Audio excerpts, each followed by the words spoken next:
FIFA World Cup 2026 imetaradadi kweli kweli, lakini kwa Afrika ni kilio na simanzi baada ya mataifa ambayo ilikwenda kuwakilisha. Mpaka sasa mambo si mazuri sana. Tuna timu moja tu ambayo imetinga hatua 16 bora, lakini zaidi ya mataifa 5 mpaka 6 tayari wamerejea nyumbani. Zito sana.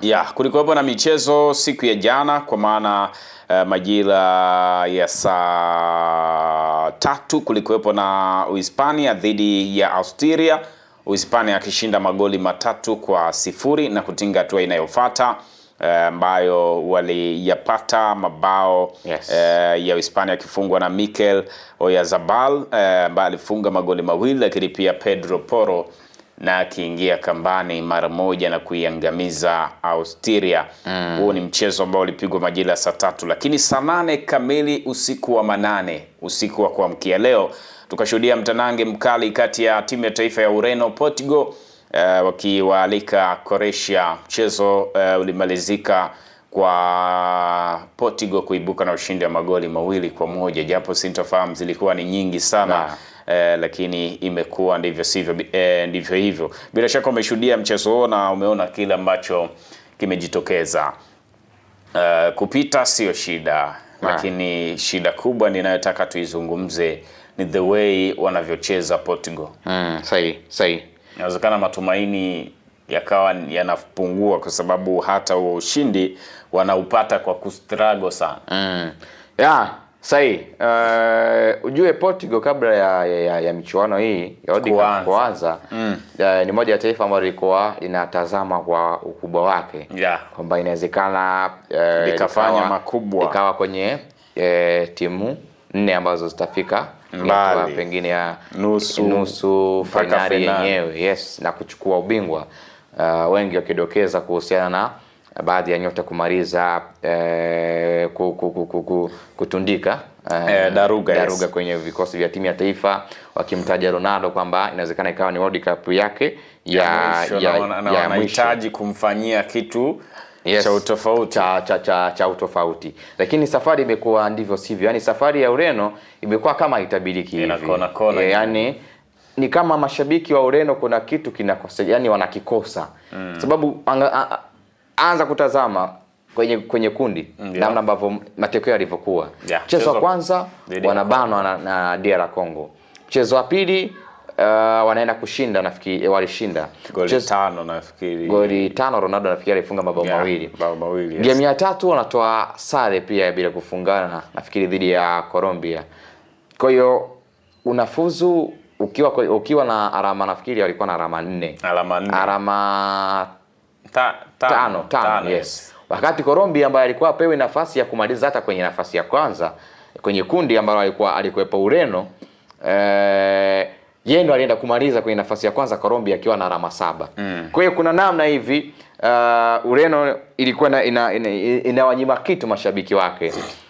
Kuna mastaa wengi wapo, namzungumzia Vitinha, yani moja kati ya safu bora ya viungo kwenye ngazi ya vilabu kwa msimu huu, kwenye mfano barani Ulaya ni Vitinha ukiwa naye, João Neves ukiwa naye, Bruno Fernandes, una Bernardo Silva. Au ni mastaa tu ambao wanacheza eneo la katikati.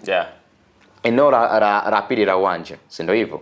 Lakini mbele zaidi una Cristiano Ronaldo, sijui pembeni una Neto, una Rafael Leao, una pia Joao Felix. Mapana yale mabeki wa pembeni una Nuno Mendes. Naona sasa hivi mwalimu anamtumia Cancelo kama beki wa kulia.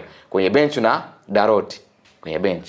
Center beki pale wawili unamkuta jana mfano alianza kwenye bench Ruben Diaz pamoja na Renato Vieira kwenye safu ya ulinzi. Kwa hiyo ukiangalia picha nzima ya wachezaji wa Ureno ni wachezaji ambao huwezi kusema labda wanabebwa kimajina, hapana. Ukiwaangalia kwenye msimu uliomalizika kwenye vilabu vyao walikuwa wanafanya nini ndio utaelewa. Vitinha, Neves wamebeba UEFA wakiwa na PSG. Ronaldo kabeba kombe la Saudi Arabia.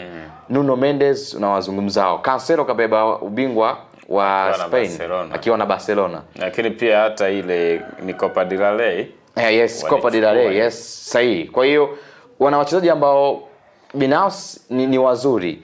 Mfano mechi ya jana, hata kabla ya mechi ya jana, angalia ile mechi ambayo Ureno alienda kushinda kucheza hatua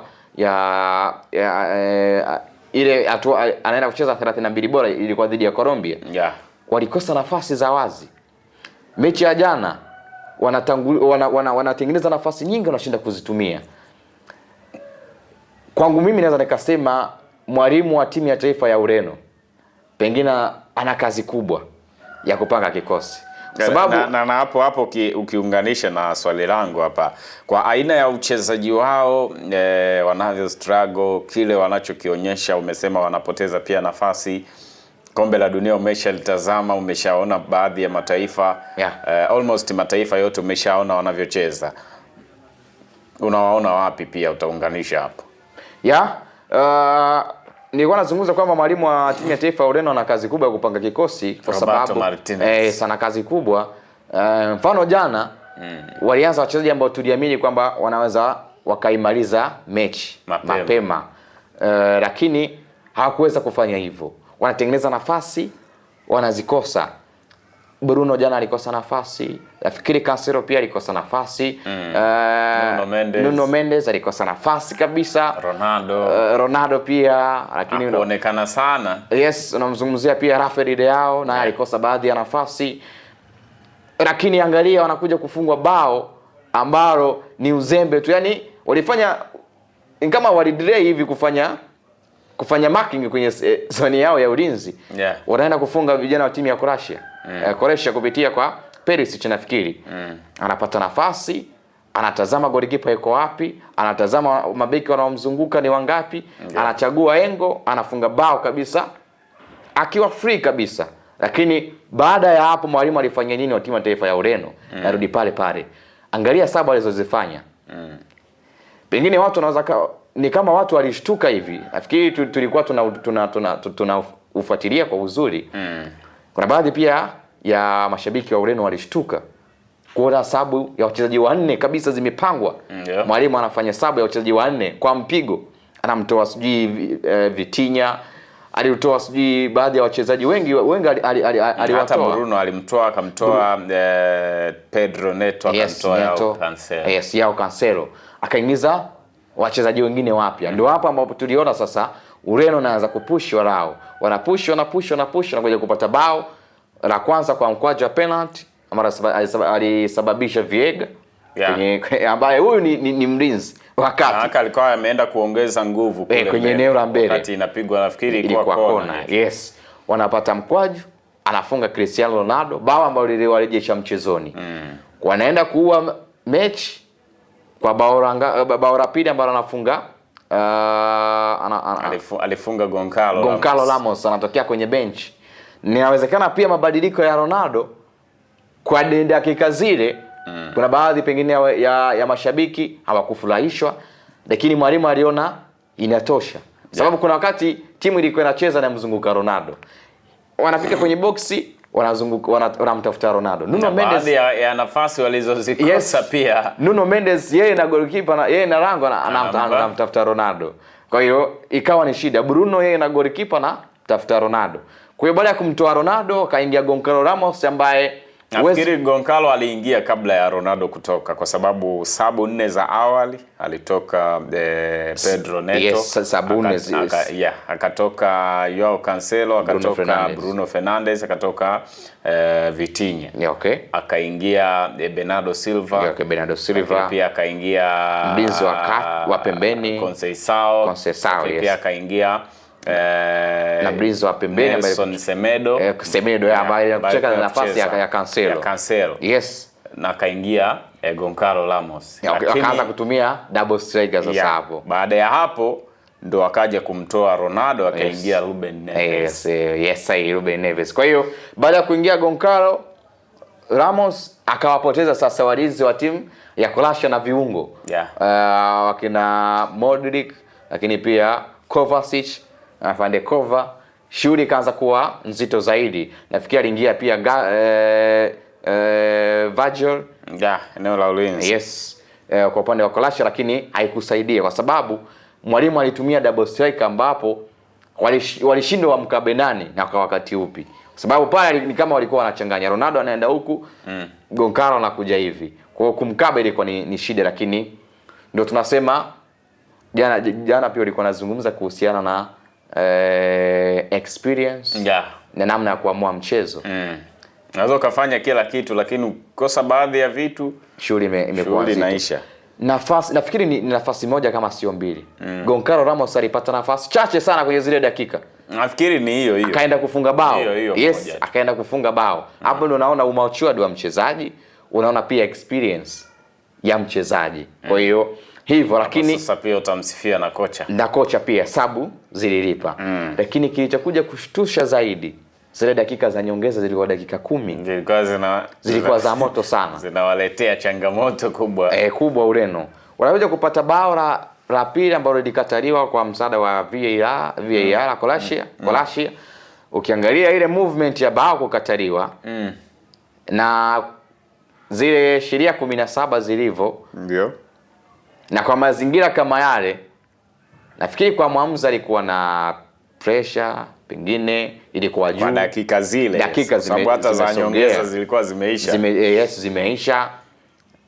Pia kuamua kwa nyakati kama zile na muda kama ule tena uanze kuwapa dakika 30 ilikuwa ni kitendawili. Lakini kwa mpira ambao ulipigwa, by the way, ulienda kumgusa beki wa Viega, beki wa timu ya taifa ya Ureno, center back, ambaye mchezaji akiwa kwenye eneo la kuotea, ukipigwa mpira ukaguswa na mchezaji wa timu pinzani, ile inahesabika kama back pass. Yaani ni kama umempasia aende kufunga. Lakini kwa msaada wa VAR, pengine na situation ya tukio lenyewe, kwa sababu wanaangalia sana kabla ya mpira kupigwa ulikuwa eneo gani, kwa sababu offside inaanza kutafsirika pale mpira unatoka kwenye mguu wa mpigaji na unaenda kwa mtu mwingine. Lakini nafikiri kitu ambacho wewe unajaribu kukiweka sawa, ambacho inawezekana pia kilileta mkanganyiko kwamba either lilikuwa goli, ni kwamba kwa marejeo ya picha inaonekana ule mpira ulimgusa Renato Veiga, eneo la mgongo kama sikosei, kabla hujamfikia yule ambaye alionekana kama yuko offside. Kwa hiyo kitendo cha mpira kumgusa yule imeharibu offside. Ina maana inavunja. Inavunja. Sasa hapo ndo maana nikagusia kwamba inawezekana wameangalia wakati mpira unatoka mguuni mwa mpigaji ama mpira unatoka kwenye, yani mpira unaanza kumfuata yule mfungaji, alikuwa kwenye eneo gani? Labda alitafsiri kabla. Sio nasema kwamba kabla mchezaji aliyefunga alikuwa wapi, kabla ya mpira kupigwa na mara baada ya mpira kupigwa alikuwa kwenye eneo gani. Kwa hiyo inawezekana ilikuwa hivyo, lakini kwangu mimi nafikiri nikasema ni Tete Dieng. Nashindwa niamue kwamba alikuwa offside ama ilikuwaje, lakini mwisho wa siku kwa nyakati kama zile na muda kama ule, mwamuzi aliamua kumaliza mchezo kiume. Lakini kwa mwenendo ule wa Ureno, kama mwalimu hatojiongeza, na by the way anakutana na timu Spain, wakitoboa kwenye Spain wanaweza kukutana pia na kigogo mwingine. Kwa hiyo kwa mwenendo ule mwalimu anapaswa afanye kazi ya ziada. Inawezekana ikawa last dance. Bwana, ndicho ambacho kinaendelea. Kombe la dunia limetaradadi kweli kweli, lakini pia saa 12 leo alfajiri